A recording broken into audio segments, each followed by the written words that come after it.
I spent years believing that I needed to find the perfect career that aligned with my purpose. And while meaningful work does matter, I didn't realize that I was putting the responsibility of my entire purpose on one part of my life. My purpose was never supposed to live just in one place. So I feel like I spent a lot of time. I don't want to use the word wasted because I used to say I wasted a lot of years, but I just spent a lot of time trying to make sure that my career was carrying the weight of my purpose. And the reason why I don't like to use the word waste is because it wasn't, at least not 100%. I thought that if my work wasn't meaningful enough, I was wasting my life. But everything has been an experience. In the past, every career decision became this huge existential question of, is this answering my purpose? Is this what I'm meant to be doing? Is this the thing that I'm going to be spending the rest of my life doing to make sure that I am fulfilling my life's mission? That mindset cost me more than I realized. I feel like there's something called the purpose trap, or at least I've titled it the purpose trap. You may relate to this, where if you're someone who values purpose a lot, you want to spend your life making sure that every single second matters, from the time that you wake up to the time that you go to bed. And I was convinced that my career had to be my purpose. Every interest became a career obligation. So, for example, I love to teach. I should become a teacher. I care about people. I should become a social worker. I enjoy advocacy. Maybe I should be a lawyer. I love systems. Maybe consulting is my calling. And I have dibbled and dabbled in a little bit of each of those, with the exception of lawyer. And although I've enjoyed pieces of each of those experiences, I wouldn't exactly call them my calling or something that I feel like I need to be doing for the rest of my life, at least not in one specific environment. You know what all of that cost me? Constant career hopping, at least mentally. So I don't always jump from job to job physically, but mentally, I'm always ready for the next thing. New business ideas, new job opportunities, I'm always way past or looking way ahead than where I currently am. I've suffered with analysis paralysis, making decisions as for where I want to move next, which kept me stuck, emotional exhaustion, financial setbacks, going into debt for certifications, licenses, hiring coaches to help me figure out my life. I've never truly just allowed myself to simply live and enjoy something unless it was fitting the mission or my life's calling. And so that's what I'm doing now. That is what is changing for me. And I'm already feeling so much more free and just able to experiment and enjoy living without putting that pressure on myself. So I've spoken to a few social workers, and one specific social worker, she actually left the profession. She's no longer a social worker, but she's never stopped being a social worker and how she approaches life, how she approaches people.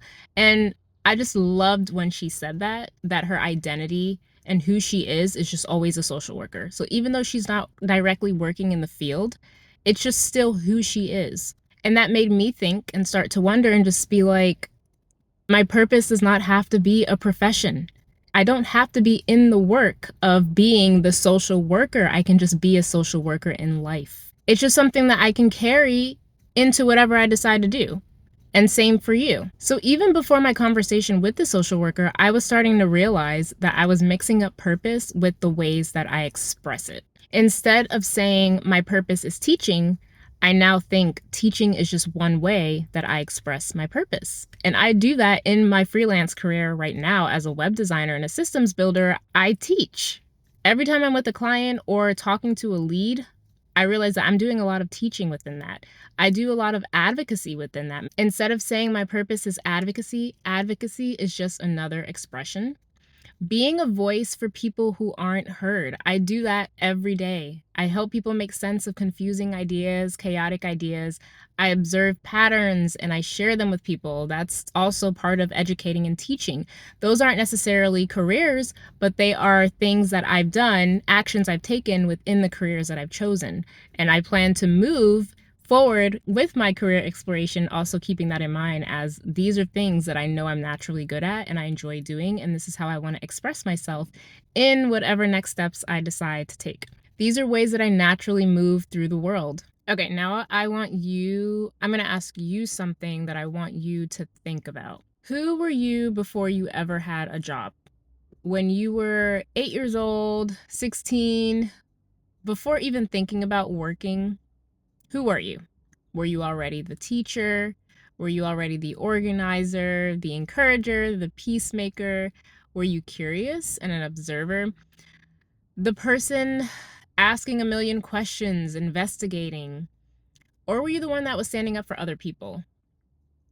Who were you? Because it's possible that your childhood hobbies and or interests, or even in your teenage years, those interests you had were not just hobbies or interests, but they were early clues about how your purpose naturally shows up. Your career may simply be one place those qualities get expressed. It doesn't have to, but it can be.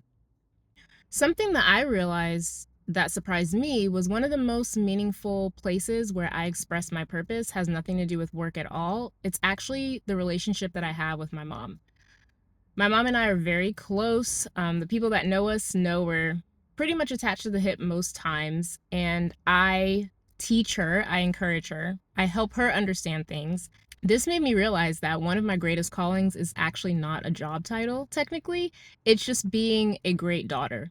So I want to leave you with this. If you're someone like me who was obsessed with making sure that I build my career around my purpose, stop doing that right now. Try to build a life where your purpose has multiple places to live. Think about how you want your purpose to show up outside of work. It could be expressed in the way you show up with your family, friendships, other relationships, volunteering work, community, mentoring, having conversations with people that you meet on the street.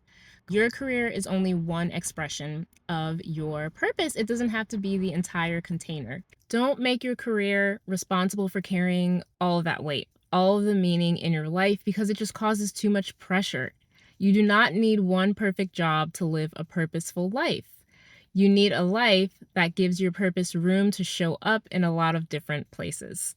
I hope this video was helpful, and I hope you continue to join me along this journey. Please be sure to like, subscribe, share, and until next time, I thank you for watching. Bye!